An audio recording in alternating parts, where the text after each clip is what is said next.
host, Mrs. Jarvis here, and today is Tuesday the 22nd of December, and I'm here to read chapter 22 of How Winston Delivered Christmas.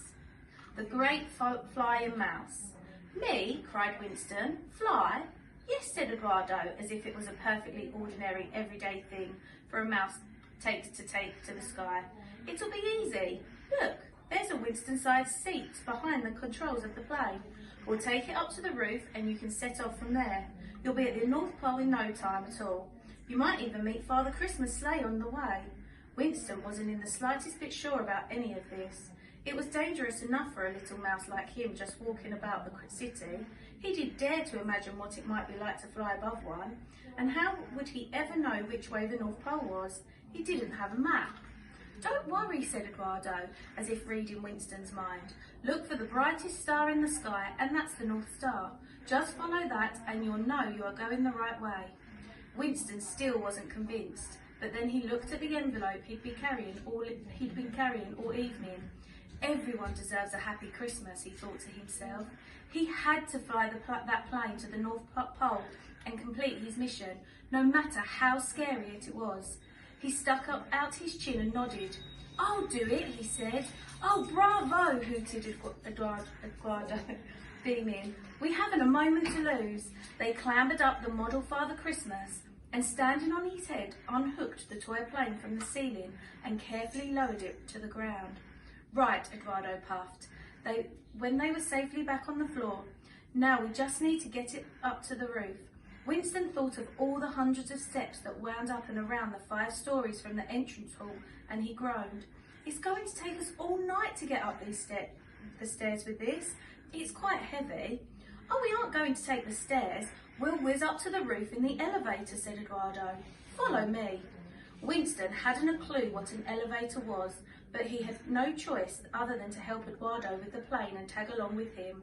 He walked as briskly as he could towards a row of shiny brass doors set in a row on a nearby wall.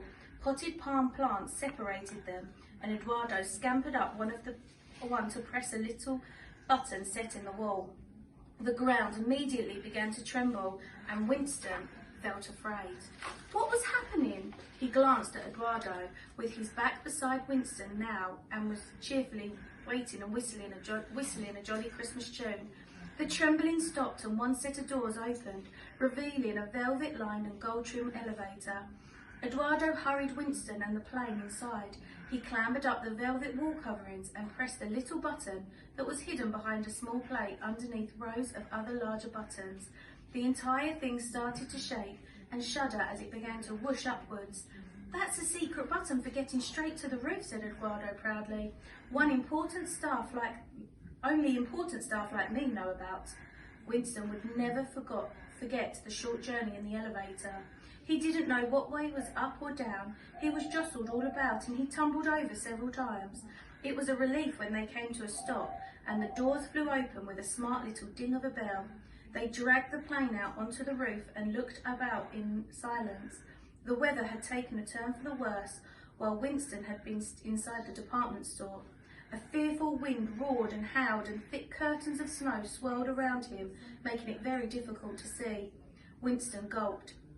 His fur was prickling with nerves. If he squinted, he could just make out the other buildings of the city stretching all around him. He was very high up and could hear the traffic purring far below. We'll need a good run for you to take off from, shouted Eduardo over the wind. He pointed to a raised buttress at the back of the building. It was only a foot or so off the ground, and by pushing and shoving and heavy and pulling, they got the plane up on top of it. The tiny plane rocked wildly. The propeller started to spin. Winston clambered into the cockpit. There was another seat behind him, but it was too small for Eduardo to join him. You'll have to stay here, shouted Winston over the noise. Thank you for all your help. Eduardo patted Winston kindly on the paw. You are welcome here at Fortescue's any time you like. Winston nestled down into his seat and gripped the controls tightly. Eduardo started to push the plane, slowly at first, and then faster and faster. The edge of the building came into view, and beyond it seemed like a big black void with snow swirling like a whirlpool. The propeller whirled, Winston held his breath, and with a final shove, Eduardo pushed Winston and the plane over the edge of the roof. And that's the end of that chapter. I hope you tune in tomorrow to read chapter 23. Merry Christmas!